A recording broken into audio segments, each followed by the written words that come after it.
तरह के नेपाल में 2 दिनों के अंदर जिस तरह की चीजें हुई और आज जिस तरह से सारी चीजें हुई, जिस तरह की आगजनी हुई, पार्लियामेंट में हुआ, भूतपूर्व प्रधानमंत्री देवदा के घर हुआ, अन्य मंत्रियों को जिस तरह से उनको पीटा गया, उनके साथ बदसलूकी और पॉलिटिशियंस के साथ हुआ, और इसके साथ बालन शाह और प्रजातंत्र पार्टी का जिस तरह से एक बातचीत होने की शुरुआत दिख रही है, इन सारी चीजों से अब मैं समझ में नहीं आ रहा है कि भारत का इन्वॉल्वमेंट वाकई वो इफेक्टिव है या नहीं।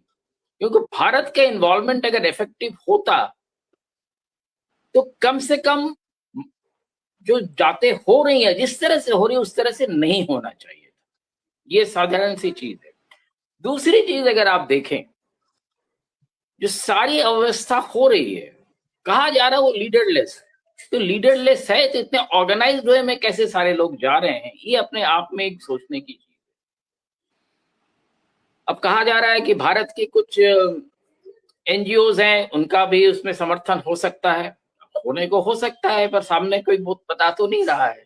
पर इन सारी चीजों के बावजूद जो है नेपाल में जो परिस्थिति बनी है, वो नेपाल के लिए तो समस्या है ही। मैं समझता हूँ ये भारत के लिए भी बहुत बड़ी समस्या है। और एक चीज और जो बांग्लादेश और यहाँ में हमें एक सामान्य कॉमनैलिटी दिख रही है, वो है कि आपको अगर ख्याल हो, 5 अगस्त 2024 को पूरी वहां की जो व्यवस्था संभाली थी उस मुल्क की, वहां के सेनाध्यक्ष ने संभाली थी। और अभी जो हमें सुनने को मिल रहा है, नेपाल में भी सेनाध्यक्ष शायद अभी राष्ट्र को संबोधित करने वाले हैं। ये सारी चीजें बहुत सामान्य नहीं है, बड़ी असामान्य चीज है। इसको हम आसानी से कैसे एक्सप्लेन करें मैं ये नहीं मालूम, पर ये सारी चीजें एक चीज को इंगित करती है कि नेपाल में जो कुछ भी हो रहा है कुछ अस्वाभाविक हो रहा है और पूरे सब कॉन्टिनेंट के लिए सही नहीं हो रहा है। जी जी, बहुत शुक्रिया आपका। असल में जो बात आप पूरी कह रहे हैं, बात तो आप कह रहे हैं, लेकिन कंक्लूड आप नहीं कर रहे हैं कि external forces are at work, है ना, सभी जगहों पर। ये बात एकदम क्लियर है। तो मैं जो है चाहूंगा तिवारी जी अपना एक कमेंट से इसको समाप्त करें, क्योंकि हमारा आधा घंटे का शो था, हमारा 34 मिनट हो चुके हैं। जी तिवारी जी। हम तो इसको देखते हैं कि भारत के आसपास जो भी घटनाएं घटित हो रही हैं उसमें कहीं ना कहीं से हम भारत के गृह नीति को, विदेश नीति को, अर्थ नीति को, राजनीति को हम असफलता इसकी मानते हैं। नेपाल में इस समय जो कुछ भी हो रहा है, या हम यूँ कहें कि जो हमारे भारत के इर्द गिर्द है, म्यांमार है, बांग्लादेश है, लंका है, पाकिस्तान है, उससे बिल्कुल अलग डिफरेंट सिचुएशन हमारे नेपाल की है। नेपाल चीन और भारत के बीच में है, और फिलहाल जो वहाँ सरकार है, जो वहाँ पार्टी के लोग हैं, जो वहाँ मूवमेंट है, वो कहीं ना कहीं से चीन को वो अपना राजगुरु मानता है, उन आदर्शों को मानता है। इस पूरे आंदोलन में मैं भारत के अन्ना मूवमेंट की तरीके से देखता हूँ। अन्ना मूवमेंट क्या था? अन्ना मूवमेंट एकाएक खड़ा हुआ, सब था उसके पीछे यहाँ आरएसएस लगा हुआ था, उसके पीछे अपना पूरी फोर्स लगी हुई थी। और यह संगठन ऐसा है कि इसके काम करने का तरीका बाहर नहीं दिखाई पड़ता है। ये लोग अंदर अंदर झुक करके ये गैर राजनीतिक अपने आप को कह देंगे, सांस्कृतिक कह देंगे, धार्मिक कह देंगे, तरह तरह का लबादा ओढ़ करके अपना ये लोग उसके पीछे लग जाते हैं। हमको तो ऐसा लग रहा है, और वहां जिस तरीके से इसका नरेशन क्रिएट किया जा रहा है कि सारे राजनीतिक दल गलत हैं, सारे राजनीतिक दल भ्रष्ट हैं, ये पूरी राजनीतिक व्यवस्था भ्रष्ट है, तो इसके पीछे अगर कोई आइडियोलॉजी काम करे तो सीधे आइडियोलॉजी दिखाई पड़ रही है। नेपाल में राष्ट्रीय स्वयंसेवक संघ नहीं है, आरएसएस नहीं है, वहां ये हिंदू स्वयंसेवक संघ है। और हिंदू स्वयंसेवक संघ भी वहां पर एक मजबूत तरीके से अपना, उसको एनजीओ कहिए या सामाजिक संगठन कहिए, उनकी एक मजबूत पकड़ है। और जिस तरीके से भारत में आरएसएस काम करता है, उसी तरीके से वहां पर हिंदू स्वयंसेवक संघ भी काम करता है। और उनका सीधा सीधा तादात्म्य यह है कि जनतांत्रिक व्यवस्था ना आए, उसमें राजतंत्र व्यवस्था को और हिंदू राज्य को फिर से स्थापित किया जाए। ये उनकी पूरी थीम है, पूरी उनकी थीसिस है, पूरा उनका मोटो है। और इस आंदोलन को हम उसी तरफ जाते हुए देखते हैं। अब यहाँ दिक्कत क्या है, जब से राजशाही खत्म हुई है तो राजशाही में भी, राज परिवार में भी है कि हम हम उसको कैसे रिगेन करें यहाँ पर।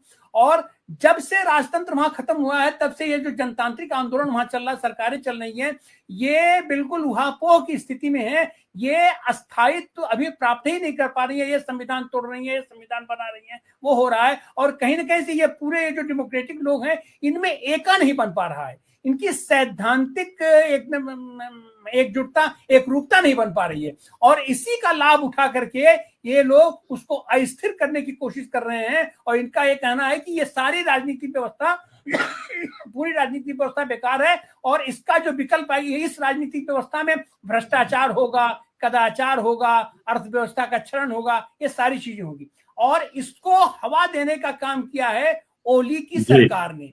ओली की सरकार ने जो वहां पर सोशल मीडिया बैन किया है, 26 मीडिया बैन किया है, उसमें आप देखेंगे कि चीन से संचालित सोशल मीडिया नहीं बैन हुई है, सोशल मीडिया बैन हुई है जो कि चीन से बाहर के लोग हैं। तो ये सारी चीजें जो जिस तरीके से वहां इमर्ज कर रही हैं, उसमें हम तो इनको सीधे देख रहे हैं कि राजतंत्र का, ये राजावादियों का और खास करके हिंदू स्वयंसेवक संघ का और इस तरीके की जितनी फोर्सेज हैं, ये सारे फोर्सेज अपने हितों के लिए, अपने लक्ष्य की प्राप्ति के लिए जनता को किसी भी हद तक झोंक सकते हैं, अपने कार्यकर्ताओं को किसी भी हद तक झोंक सकते हैं। ये खुद भी उनकी हत्या करवा सकते हैं और जो उनके काम करने का ढंग है। तो हम तो जो इसको देख रहे हैं, और फिर इसमें अगर एक कहा जाए कि नहीं भारत का इसमें हाथ नहीं है, तो हम तो इसको मानने के लिए तैयार ही नहीं है कि वहां किसी चीज में हिंदू स्वयंसेवक संघ इन्वॉल्व हो या आरएसएस इन्वॉल्व हो या ऐसे संगठन इन्वॉल्व हो, ऐसे वो राजतंत्र के लोग इन्वॉल्व हो और जो कि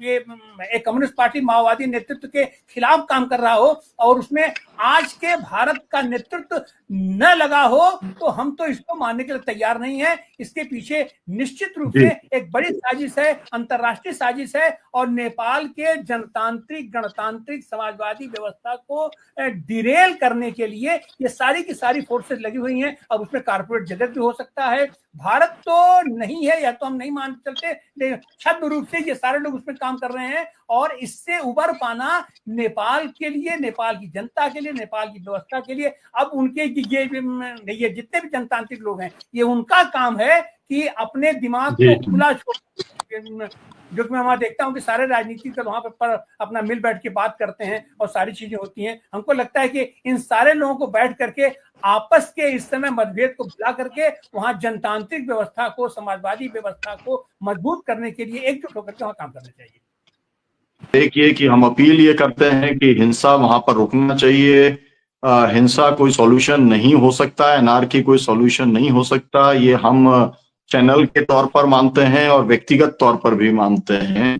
और जिस तरीके की वहां पर शेर बहादुर देउपा के साथ में और जो पूर्व प्रधानमंत्री है उनकी पत्नी को जो जलाया गया, ये जो हिंसा हुई है, या इवन पार्लियामेंट को जलाना, आप पूरी की पूरी जो है संसदीय व्यवस्था तो आप एनआरकी के अंदर बदलने की अगर कोशिश करते हैं तो मुझे लगता है कि उसकी निंदा की जानी चाहिए। केवल ये कहकर के कि अंदरूनी मामला है, हम शांत नहीं बैठ सकते। और हम ये अपील करते हैं कि वहां पर जो डेमोक्रेटिक फोर्सेस हैं, जिन्होंने राणाओं से मुक्त कराया नेपाल को, जिन्होंने राजा से मुक्त कराया, ऐसी सभी फोर्सेस जो डेमोक्रेटिक सोशलिस्ट लेफ्ट फोर्सेस हैं, मुझे लगता है कि उन्हें आपस के डिफरेंसेस को खत्म करके बैठ करके इसका रास्ता निकालने का काम करना चाहिए और राजशाही को फिर से हावी नहीं होने देना चाहिए। क्योंकि कई दशकों के बाद आपने जो कुछ हासिल किया है